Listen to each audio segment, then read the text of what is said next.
కళలతో పొదిగిన దానభిముఖం చందమామతో అలంకరించినదా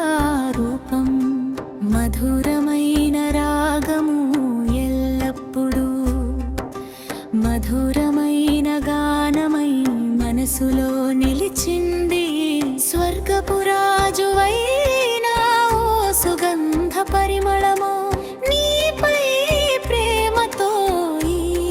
హక్ పాటను పాడనివ్వు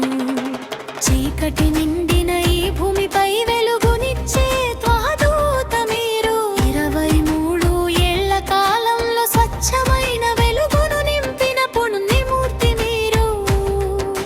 రేయింబగళ్ళు ఆశగా ఎదురు చూసే ప్రకాశమా రెండు లోకాల్లోనూ విజయాన్ని ప్రసాదించే వెలుగు మీరు తేనె చుక్కల వంటి మధురమైన మీ మాటలు ఈ కఠినమైన నేలపై వికసించిన గొప్ప జీవము మీరు మనుషులందరి కోసం కన్నీరు కార్చె కరుణగల మనసు మీది ఉన్నతమైన పదవిలో వెలిగే సత్యసారము